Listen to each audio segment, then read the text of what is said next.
ഇതാണ് original റോങ്റിയാൻ plant. നമ്മുടെ നാട്ടിൽ കാണാവുന്ന റോങ്റിയാൻ എന്ന് പറഞ്ഞ് കൊടുത്തിരുന്നതൊക്കെ പലതും സ്കൂൾ ബോയ് ആയിരുന്നു.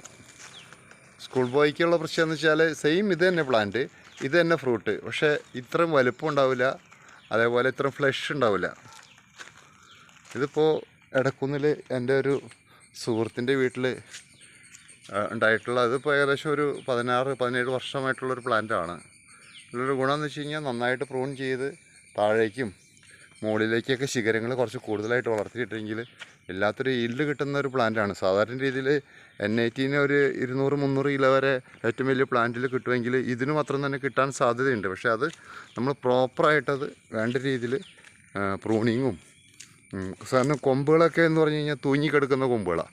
ആ തൂങ്ങിക്കിടക്കുന്ന കൊമ്പുകൾ തൂങ്ങിക്കിടക്കാനുള്ളൊരു അവസരം ഉണ്ടാക്കിയിട്ട് അതിന്മേലും ബഡ്സ് വന്നാലാണ് ശരിക്കും പറഞ്ഞാൽ ശരിയായ ഒരു പ്രൊഡക്ഷൻ ഇതിൽ കിട്ടുള്ളൂ. ഇതിപ്പോൾ അത് വളരെ കൃത്യമായിട്ട് ഇത് ഓപ്പറേറ്റ് ചെയ്തിരിക്കുന്ന, നന്നായിട്ട് കൾട്ടിവേറ്റ് ചെയ്തിരിക്കുന്ന ഒരു കർഷകനായതുകൊണ്ട് ഇത് ഈ പ്ലാന്റിലും ഏകദേശം ഒരു 200-250 കിലോളം ഫ്രൂട്ട് കിട്ടും എന്തായാലും. ഇത്രയും ഫ്രൂട്ടൊന്നും ഒരു പ്ലാന്റിലും കിട്ടാറില്ല, പക്ഷേ ഇത് അത്രയ്ക്ക് കെയറിലാണ് ഇത് കൊണ്ടുനടക്കുന്നത്.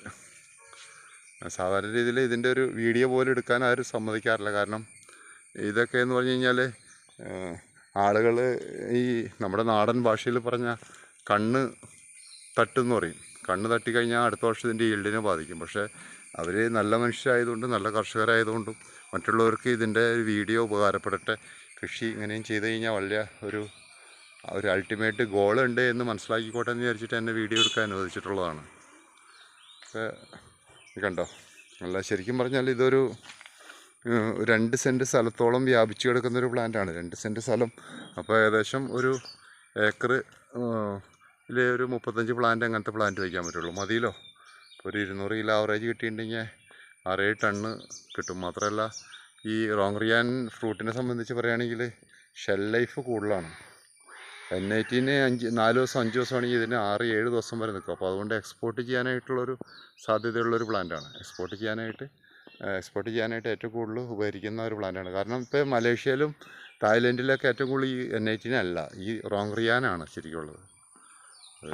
ഇവിടെ ആദ്യമേ ഈ ഹോം ഗ്രോണൊക്കെ റോങ്റിയാൻ എന്ന് പറഞ്ഞ് കൊടുത്തത് മിക്കവാറും എനിക്കും പറ്റിയിട്ടുണ്ട്. സ്കൂൾ ബോയ് ആയിരുന്നു, എനിക്കും അങ്ങനത്തെ ഒരു പ്ലാന്റുകൾ കിട്ടിയിട്ടുണ്ട്. പിന്നെ ഞാൻ റോങ്റിയാൻ ശരിക്കും ഒറിജിനൽ റോങ്റിയാൻ എനിക്ക് കിട്ടിയത് ഞാനൊരു 10-20ഓളം പ്ലാന്റുകൾ ഇപ്പോൾ ഞാൻ വലുതാക്കി വരുന്നുണ്ട്. അതുകൊണ്ടാണ് ഇപ്പോൾ ഈ വീഡിയോ ഞാൻ എടുക്കുന്നത്. അപ്പോൾ അതിൻ്റെ ശരിയായ ഒരു ഇത് കാണിച്ചു തരാം. ഇപ്പോൾ നേരിട്ട് ഉള്ളൊരു കാഴ്ച എന്ന് പറയുന്നത് അതിമനോഹരമാണ്. ഇപ്പോൾ within the limits of camera, കാരണം എന്താ പറയുക, മൊബൈൽ ക്യാമറയുടെ ഒരു ലിമിറ്റേഷൻസ് ഉണ്ടല്ലോ, അതുകൊണ്ടത് കൃത്യമായിട്ട് കാണിക്കാൻ പറ്റണില്ലെന്ന് മാത്രമേ ഉള്ളൂ. ഇനിയിപ്പോൾ കണ്ടോ, അങ്ങനെ വ്യാപിച്ച് ഇങ്ങനെ നിൽക്കുകയാണ്. നല്ലൊരു രസമായിട്ടുള്ള ഈൽഡാണ്.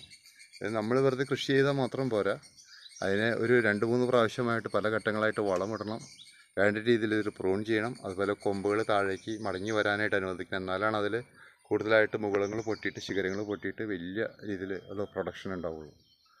അപ്പോൾ ഇതൊരു ശരിക്കും പറഞ്ഞാൽ ഇതൊരു it is to be keep in mind in secrecy എന്ന് ഇത് ഞാൻ സൂക്ഷിക്കാൻ ഉദ്ദേശിച്ച ഒരു കാര്യമാണ് ഈ വീഡിയോ. അതെല്ലാവരും അനുവദിക്കുന്നതല്ല അങ്ങനെ ഒരു വീഡിയോഗ്രാഫി.